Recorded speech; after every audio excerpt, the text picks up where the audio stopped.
Salut, bienvenue à cet instant de conseil. Dans nos précédentes vidéos, nous vous avons parlé des fissures, des différents types de fissures sur le mur. En réalité, ces fissures sont souvent dues à une mauvaise application ou alors non-respect des normes de crépissage. C'est pour ça que vous avez observé certains types de fissures sur votre maison. Ou alors regardez parfois les murs qui se dégradent, c'est-à-dire le crépissage qui lâche. Alors, si vous voulez avoir une finition de qualité et durable, il faut savoir qu'il y a 3 couches de crépissage, c'est-à-dire le crépissage demande 3 phases de travail. La première phase, c'est ce que nous appelons la couche d'accrochage. En langage technique, on appelle le gobetti. Cette couche est appliquée directement sur le support, c'est-à-dire sur le mur ou sur les parpaings, de manière à améliorer l'adhérence de l'enduit sur le mur. On appelle ça la couche d'accrochage. Et lorsqu'on applique, on attend quelques jours avant de revenir appliquer ce que nous appelons le corps d'enduit. Et en langage technique, on appelle le dégrossi.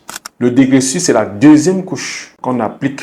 Et cette couche s'applique après la première et elle permet d'uniformiser la surface du mur, de corriger les imperfections et fournir une épaisseur considérable pour protéger le mur. La troisième couche, qui est ce que nous appelons la couche de finition, ou alors la finition, si vous voulez. Cette couche, c'est la couche finale, appliquée sur le corps d'enduit. Et cette dernière couche donne un aspect esthétique à l'ouvrage et protège le mur contre les intempéries. Cette couche est généralement faite entre 2 et 5 mm, lissée à la tuyère ou talochée parfois. Alors, il est important de noter qu'il faut un temps de séchage pour chaque enduit. Lorsque ces couches sont appliquées, il faut le laisser à chaque couche un temps de séchage. Ne pas les appliquer simultanément comme j'observe régulièrement dans certains chantiers. Et c'est ce qui explique parfois la différence de prix de main-d'œuvre entre les techniciens. Vous allez voir un technicien qui va prendre un coût relativement bas parce qu'il ne sait pas qu'il faut respecter ces 3 types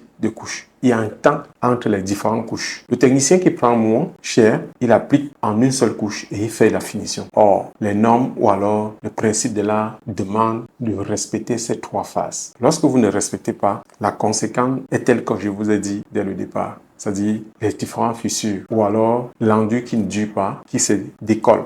Alors, si vous m'avez bien suivi et que vous êtes dans le cas pareil, soyez attentifs et ne tardez pas à vous abonner et de suivre nos prochaines vidéos. Ciao!